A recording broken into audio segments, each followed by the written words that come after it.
হামের প্রকোপ বাড়ার দেশের বিভিন্ন জেলা থেকে রাজধানীতে ছুটে আসছে রোগীরা। কোনো কোনো হাসপাতালে বেডের চেয়ে কয়েক গুণ রোগী ভর্তি করা হচ্ছে।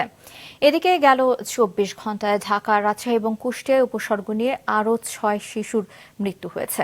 এরকম প্রেক্ষাপটে দেশের ১৮ জেলার ৩০টি উপজেলায় কাল থেকে শুরু হচ্ছে হামের বিশেষ টিকাদান কর্মসূচি।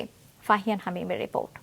গ্রামের মানুষ তো ওরকম বুঝতে পারে না, শরীরে কিছু হইলে মনে করে যে এটা ওটা করলে চলে যাবে, ওরকম করছি যায় নাই। পরে হসপিটাল দিন দিন দেখি যে খারাপ হয়ে যাচ্ছে, চোখ মিলে তাকাতে পারে না, চোখের অবস্থা এমনি, শরীরেও দেখছি একদম পুরাপুরি হয়ে গেছে। পরে জ্বরও কমে না, পরে হসপিটালে নিয়ে আসছি, পরে ডক্টর জানাইছে যে এগুলো হাম হয়েছে। আমরা টাঙ্গাল থেকে আসছি, আমরা বুঝতে পারিনি, পরে অনেকজন দেখেন, পরে বলছে হাম হয়েছে। হামের প্রকোপ বাড়ায় দেশের বিভিন্ন জেলা থেকে রাজধানীতে ছুটে আসছে রোগীরা।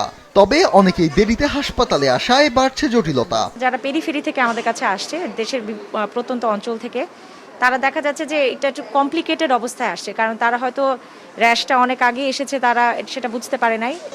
রোগীর চাপ বাড়ায় হাসপাতালগুলোতে বাড়ছে বেড সংকট। কয়েক হাসপাতাল ঘুরে মিলছে একটি বেড। এখন বেড পাই নাই, ফ্লোরে আসি। অন্যান্য হসপিটালেও একই দশা। মিটপট হসপিটালে ভর্তি করাতে চাইছিলাম, তো ওনারা বললো এখানে ভর্তি হবে না, আপনারা মহাখালীতে নিয়ে যান আর কি। পরে আমরা প্রথমে সংক্রমণ ব্যাধিতে আসি, ওইখানে সিট ছিল না, পরে এখানে আসছি আর কি।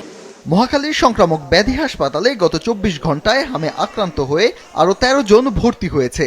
এ নিয়ে হাসপাতালটিতে মোট ভর্তি সংখ্যা ৯২, যা নির্ধারিত ১০ বেডের ৯ গুণ বেশি। চাপ বেড়েছে হামের জন্য বিশেষায়িত রাজধানীর ডিএনসিসি হাসপাতালেও। গত ২৪ ঘন্টায় এখানে ৭০ জন রোগী ভর্তি হয়েছে। এ নিয়ে এই হাসপাতালে ৩০৪ জন ভর্তি, আর আইসিইউতে রয়েছে ৫৬ জন। এ সময় একজন শিশুর মৃত্যু হয়েছে। জনসচেতনতা তৈরি এবং সঠিকভাবে আমরা যদি রোগীকে আইসোলেশনটা মেনটেন করতে পারি, তাহলে এই প্রাদুর্ভাবটা কমে যাবে।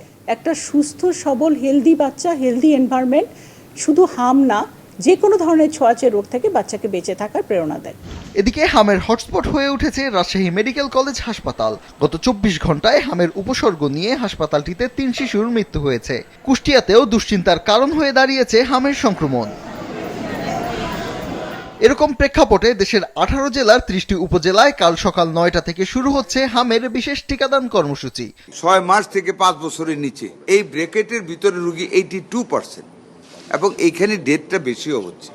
সেই কারণে আমরা ফার্স্ট হিটে নিয়েছি, ফার্স্ট কনসিডারেশন নিয়েছি ৬ মাস থেকে ৫৯ মাস, মানে ৫ বছরের থেকে ১ মাস কম। এই গ্রুপটাকে আমরা কালকে থেকে শুরু করছি। পাশাপাশি হামের লক্ষণ বা আক্রান্ত শিশুদের খাওয়ানো হবে ভিটামিন এ ক্যাপসুল। ফাহিয়ান হামিম, মাছরাঙা সংবাদ, ঢাকা।